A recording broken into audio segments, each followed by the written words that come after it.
ये घूंघट वाली प्रथा मेरी माताएं बहनों कब से चली? जब यहाँ हमारी माताएं बहनों पर बहुत ही ज्यादा शोषण हुआ करता था। पहले बाल विवाह हुआ करते थे। पहले 8 साल की लड़की हुई, शादी कर दी, 9 साल की हुई, शादी हो गई, 10-11 साल तक यानी शादी हो जाती थी।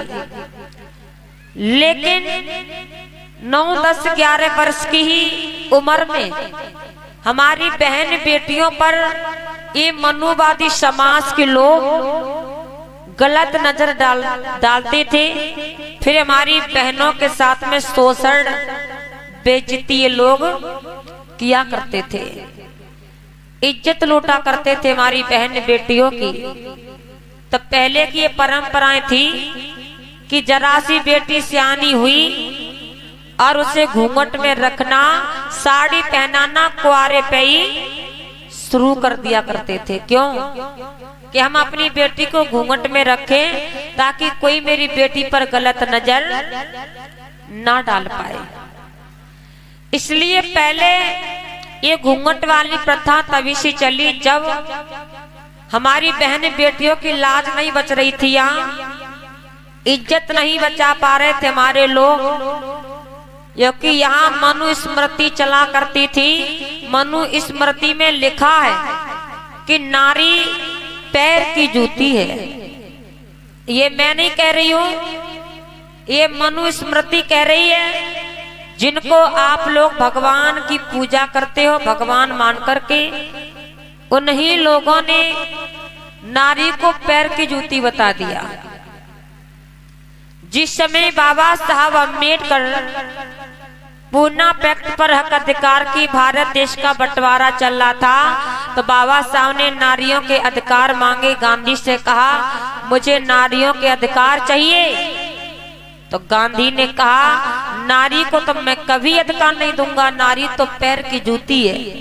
पैर की जूती का मतलब होता है कि जब तक तुम्हारे पति जिंदा रहे, जब तक तुम्हें यहाँ रखा जाए, अगर तुम्हारे पति जवानी में खत्म हो रहे हैं तो पत्नी को जिंदा ही पति के साथ में चिता पे रख करके जला दिया जाता था।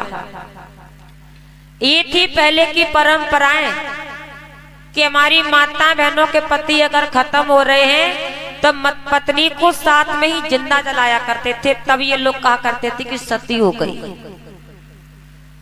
तब हमारी माता बहनों, कोई भगवान ना कोई देवता तुम लोगों को बचाने को नहीं आया। तब तुम लोगों ने किसी भगवान का नाम नहीं ले पाया। उस समय हमारी माताएं बहनों को कहा अगर जलाते नहीं थे तो सर घोंट करके बिना पति की पत्नी को जंगल में छोड़ दिया करते थे, फिर उनको जानवर खाया करते थे।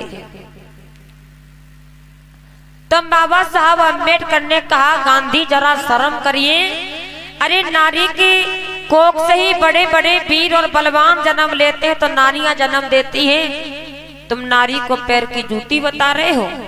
अरे शर्म करिए जरा आंखों में कि नारी से ही जग संसार है। बड़े बड़े वीर बलवान, बड़े बड़े विद्वानों को जन्म देने वाली नारियां हुआ करती हैं और तुम नारी को पैर की जूती बता रहे हो। तो मेरी माताएं बहनों, बाबा साहब ने इस नारी को पैर की जूती ना बनाकर बाबा साहब ने नारी को सर का ताज बना करके तैयार कर दिया। बाबा साहब अम्बेडकर ने किसी दिन इस नारी को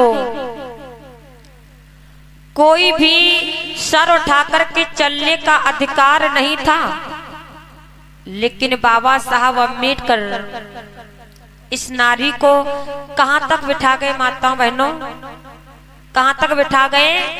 नारी को बाबा साहब अम्बेडकर संसद भवन तक बिठा के चले गए। कहां तक? संसद भवन तक। और किसी दिन इस नारी को गली में चलने का अधिकार नहीं था, रास्ता में चल नहीं सकती थी सर उठा करके। और आज ये नारी कौन सी नौकरी बाकी है जहां पर हमारी माता बहनों नहीं कर रही है। बहन कुमारी मायावती जी उत्तर प्रदेश की 4 बार मुख्यमंत्री रह गई। वो किसी और की बदौलत नहीं, वो बाबा साहब अम्बेडकर के भारतीय संविधान की बदौलत 4 बार संसद भवन में कब्जा किया बहन कुमारी मायावती जी ने।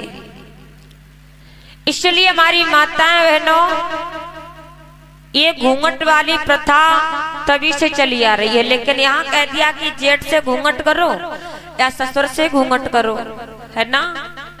लेकिन इधर चले जाओ महाराष्ट्र में, महाराष्ट्र में चले जाओ, महाराष्ट्र में कोई किसी का घूंघट नहीं करता है। सब ऐसी रहती हैं, अपना पल्ला कंधे पे डाल के रहती हैं, चाहे कोई कितना भी बड़ा मूड का आ जाए, लेकिन उन्हें कोई मतलब नहीं है घूंघट करने से, कोई मतलब नहीं है। और हमारी माताएं बहनों